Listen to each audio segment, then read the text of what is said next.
Hello, Comedy Tonight viewers. 6 funny people visit the next Comedy Tonight, and if you watch, you'll be number 7, so don't forget. Hello, Mom! Lloyd Lindsay Young here. Here's my forecast for the evening. Are you ready? Let's go to the weather map. Now, it's New York versus Los Angeles. Now, the New York jokes will verse the LA jokes, and they'll be told mostly in New York and Los Angeles tonight. As far as the North Dakota jokes are concerned, they'll worry about South Dakota and Wyoming, which is surrounded by jackrabbits. We'll have a lot of double entendres tonight, and they'll be hugging the East Coast with a strong upper air flow. We've got heavy stick. See it here? Heavy stick. And that's coming up from the Borscht Belt from Fairfax Avenue in L.A. And here in New York, it's Comedy Tonight, America's most unpredictable television comedy show, with our guests, J. Anthony Brown, Tommy Konig, Chris Elliot, Steve Sashen, and Chris Surf. Now, here's the man everybody talks about, but nobody does anything about. My buddy, the one and only, Bill Boggs.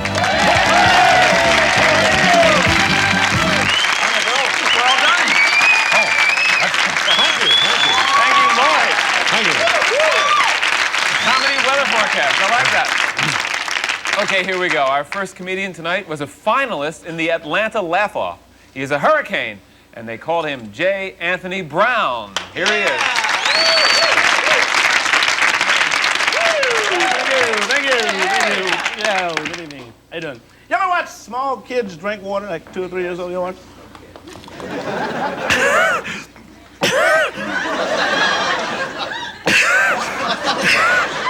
And we're always rushing, right? Hurry up and drink that water! Don't leave me now. I like to watch you ladies who can't deal with your kids. You ever see these ladies in the stores and stuff like that making a fool of themselves? You've seen them. Mildred, you're testing me. You're testing me. Yeah, I'll test you all right, huh? See, I came from the old school. The rules were simple. If you got out of line, you got it on the spot. Come here. Come here. Stand right here. Now hold your lips up here. Now get outside and play. Hey, who in the world feel like playing after something like that? Guess I'll have fun now. So the whole thing about being a parent is you can say anything to a kid you want to. Doesn't have to make sense. My father said stuff to me, I had no idea what he was talking about. Oh, he was, hey, don't have me to. I said, now. Then he says, move it. I don't know what he's talking about. I'll just start buffing something. You know? Sometimes we talk to our kids, we don't even make a complete sentence. We're like, didn't I? You kid goes, what? You heard what I said. It's great. You see, kids are great. Kids use emotions that when we grow up, we forget about. They whine. You ever watch small kids whine? Mildred, sit down. I don't want to sit down. I said, sit down. No. What?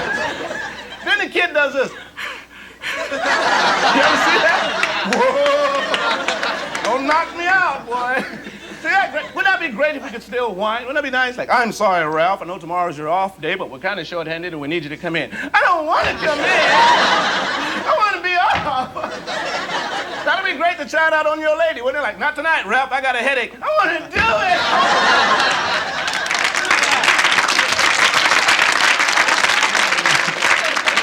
And you always hear people give reasons as to why they had kids. They say, yeah, we had a kid so we can watch him grow, send him to school, college, add to the family. That's not true. People have kids for one reason and one reason only. So that they'll have somebody to go get stuff they don't feel like getting off their butts for themselves. You know, you got kids, you run them ragged. You call a kid in from across town, right? Come here. Come here.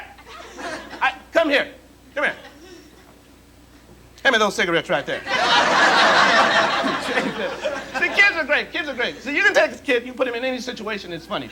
Remember when you're like 6 years old, you know, these school plays, they had like 37 speaking parts. They were a lot of fun for the grown-ups, but they would scare the hell out of the kids. First grade, 6 years old, school play, very simple play, The Coming of the Pilgrims. The Coming of the Pilgrims!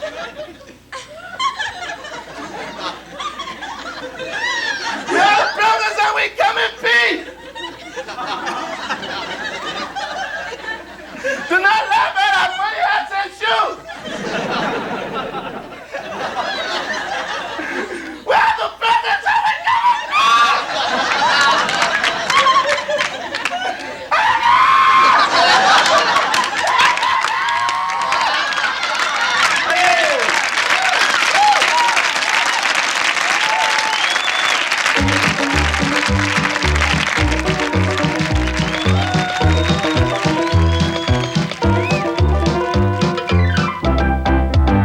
Well, I guess it's time to say, here's Tommy Konig. Thanks, Bill. Great to be back.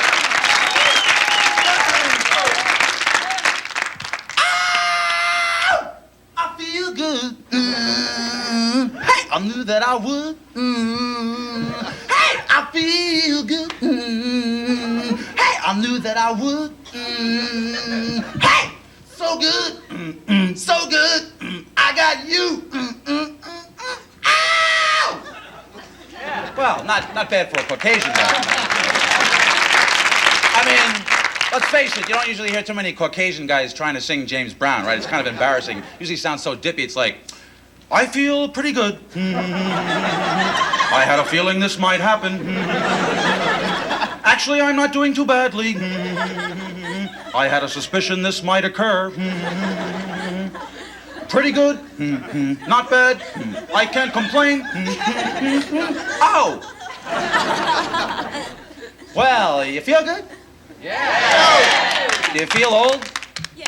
I feel old. You know how you know you're getting old? You know you're getting old when you go home at night, you turn on your TV, and the songs from your era are now available on K-Tel records and tapes.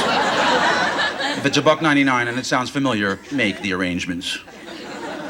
Actually, I'm from New York, and I grew up in the projects.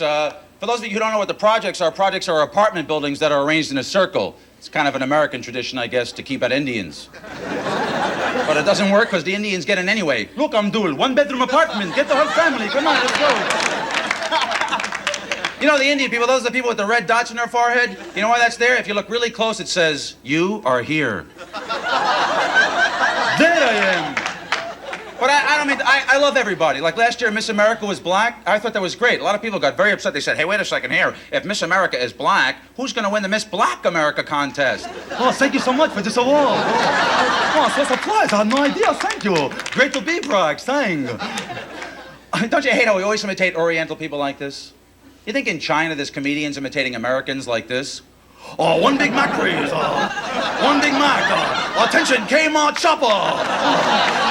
Give me high five. High five.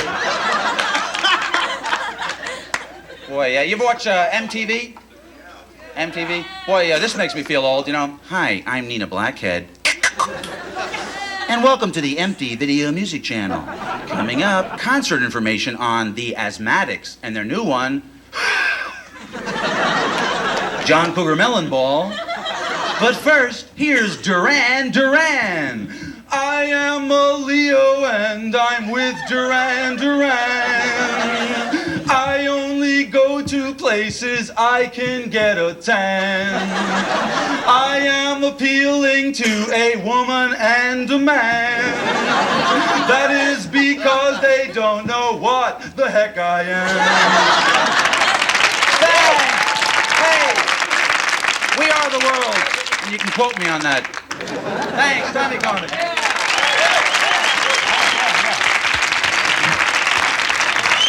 Okay, Tommy, thank you. Hey, Lloyd, I want to thank you for being our guest announcer tonight and ask you if you'd introduce the next act. Sure, Bill. Hello,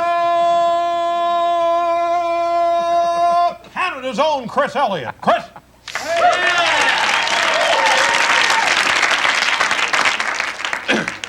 The William Tell Overture in E-flat major, which I'll perform for you now upon my face.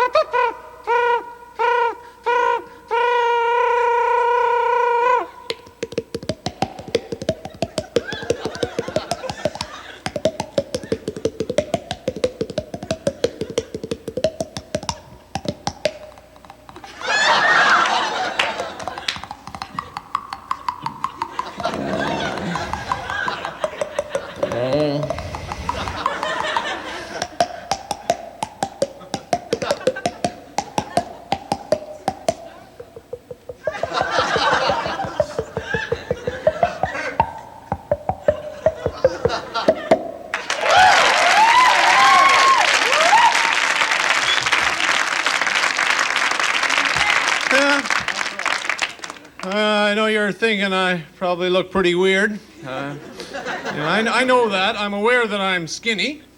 Recently sent my picture to Ethiopia. They sent me back $10. voted most breakable player on the high school football team, and I was a bench warmer on the basketball team. I was a kid, you know. Until my hair started to cause problems. Moments of excitement, cheerleaders would pick me up and use me for a pom-pom. And chicka-lacka, chicka-lacka, boom, boom. One guy at school that was great at sports. This guy was like a full-grown human being posing as a school kid. Everybody used to call him Moose. By the time he was in grade 6, he had kids of his own in kindergarten. By the time he was in grade 8, they were in his same class. I went to university, too. I flunked out. Yeah, my father had a few words to say about that. He said, well, gotta get a job now, boy. Can't live at home forever. Gotta fend for yourself. I can't believe a son of mine had flunked out of university. You've caused all a great deal of embarrassment. Well, if you think you're gonna lie around the house all day, you got another thing coming. Been spoiled rotten up to now. Once you start to work for a living, you'll find out the world is not made for your private pleasure. Gotta bring home the bacon, put your nose to the grindstone. When I was your age, I had 2 jobs. Money doesn't grow on trees. Penny saved is a penny earned. Time is money. Clothes make the man. Take care of your pennies. Dogs take care of themselves. You've burnt your bridges. You've let us a merry dance. Now it's time to pay the piper. Not have you lounge around the house all day. I'll lounge your in your ear if you're not careful.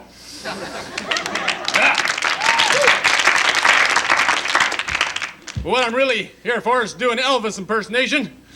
Into that? Yeah.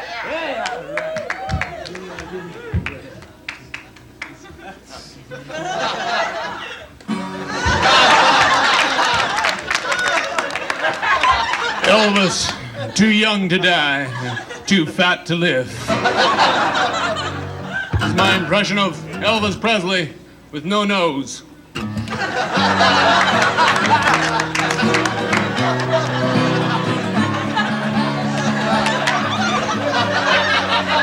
No meaning, no meaning, no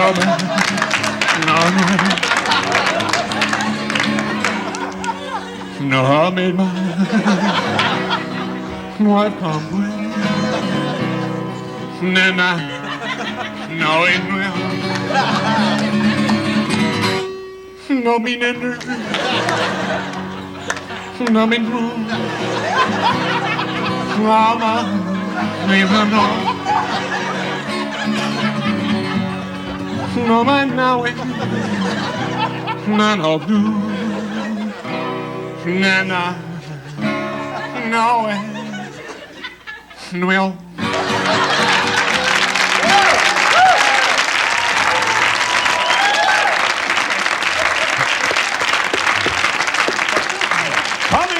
Coming up, it looks like a tsunami in Omaha. Look out. Yeah, in Omaha. Stay tuned. Don't go away. Our next comedian wanted to go into medicine, but instead he ended up in comedy. I wonder if his parents are laughing. This is Steve Sashin. Thanks, Bill.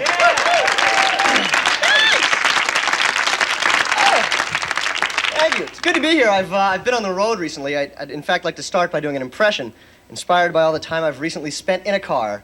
My impression of every bug that ever hit your windshield at 55 miles an hour. Windshield bug. Like you couldn't figure it out on your own.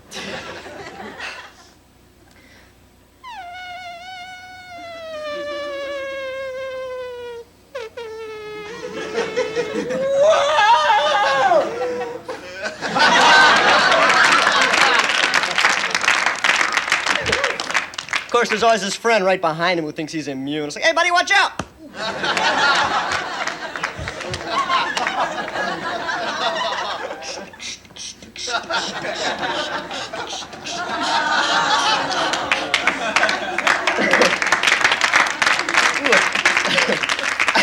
gotta tell you, my favorite part about doing that is when I can hear people going, hey, windshield wiper. Explaining it for those of us who've never seen a car comes in handy. Here's another fun one. A Polish guy cleaning his ears.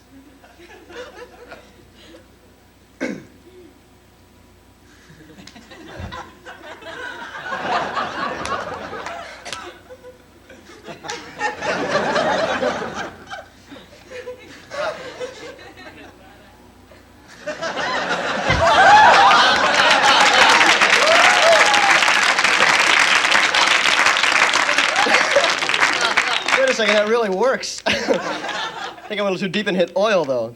Yeah, come and listen to the story of a man named Jed, a poor man. Did. Actually, I gotta tell you, I'm a little upset that I'm here right now because I'm missing my sister's 6th birthday. She's turning 6 today. I'm 23. I love that fact because that's my whole family. Mom, Dad, me. 17 years of Zip City. And then there's a kid. Her name is Ellen, but just to razz my parents, I call her Whoops. Hits home. I have to admit, I like being 6 myself. I liked it then. You know, you never had to make decisions. They were all made for you. Even elementary school, they made stupid decisions for you. Things like line up for a fire drill in order of height. Why? Do tall people burn slower? Am I missing something? Does the alarm go off? Some insurance guy walk in? I'm sorry, you're 6'5"? Get to the back of the line, would you please? Come on, there's short people dying up front. Move a little faster. All I knew was I was the second shortest kid in my 3rd grade class. It was a lot of fun for me. But I'll tell you, I missed that time because 6 years old was great. And if you ever get a chance to babysit a 6-year-old, do it. It only takes one evening of babysitting to put a 6-year-old into therapy for a decade. It's too easy. I'll show you the game my sister plays. You can do this yourself with little kids. She starts. Okay, well, we're gonna play. We're gonna play. You ready? What? I'm gonna start. You ready? What? Okay, all right, here we go. Okay. Now, okay. Can't see me. And I play along with this logic. Hey, Ellen, where'd you go? Here I am. And the rules change. Al, where'd you go? Here I am. I'm right here. Oh my God, she's really gone this time. I'm right here. Can't you see me? I guess we can flush those Barbie dolls down the toilet now that she's gone. It's a great time. Thank you very much. Good night.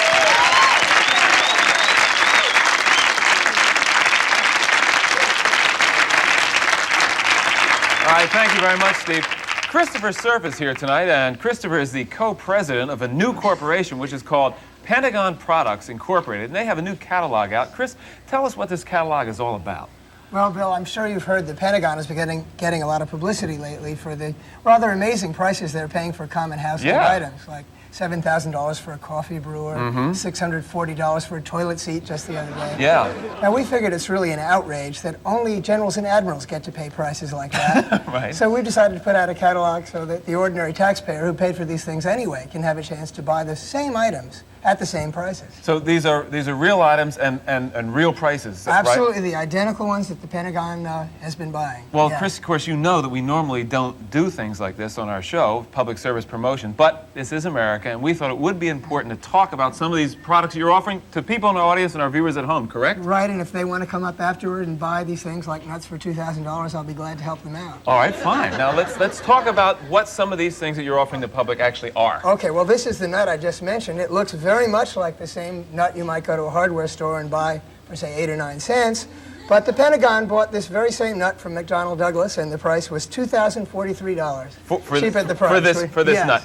Exactly. Why so expensive? Well, I'm not really sure, but I think the reason might be something like this. If you were a press guy, say, and you had to explain why some expensive piece of machinery broke, and you had to say, hey, it broke because some 13-cent nut went bluey. Yeah. It doesn't sound too good, but if you could say, well, a $2,000 rotatable hexaform fastener had stress-related failure or something, you'd sound a lot more impressive. Chris, you're starting to make a lot of Yeah, sense to me here. I think I can understand Sure, now. Now, sure. here you're offering to the public and all of our viewers a plastic stool leg cap Yes. for one- $1,118 It's a lot and for a little- 26 cents.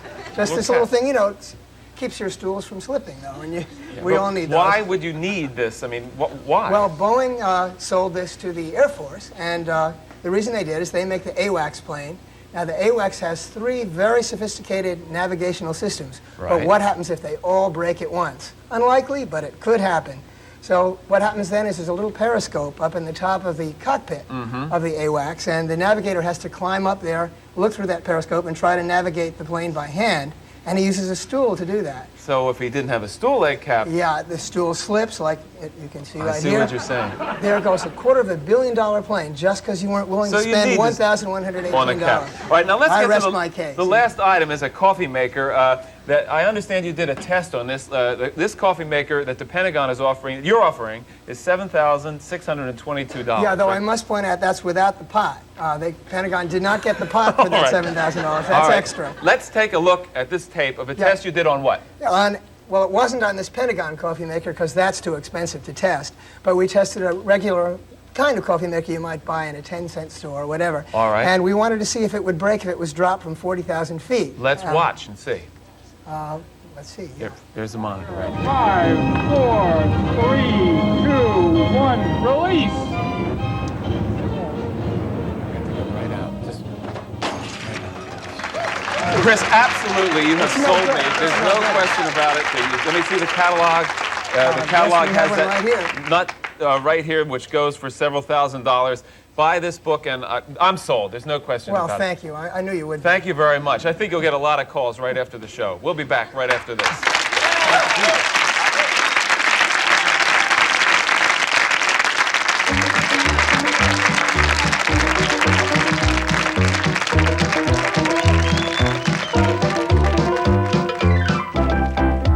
So tonight we want to thank J. Anthony Brown, Tommy Konig, Chris Elliot, Steve Sashin, Christopher Cerf, and our guest announcer, Lloyd Lindsay Young. I want to thank you very much. I guess we just have time for you to say good night to everybody. Good night, everybody. Yes. So long, folks. Thanks for watching. Alan Zweibel, original Saturday Night Live writer and Thurber Prize-winning author of The Other Showman, says, "The Adventures of Spike the Wonder Dog is so smart, witty, and inventive that I had to keep reminding myself that I didn't write it.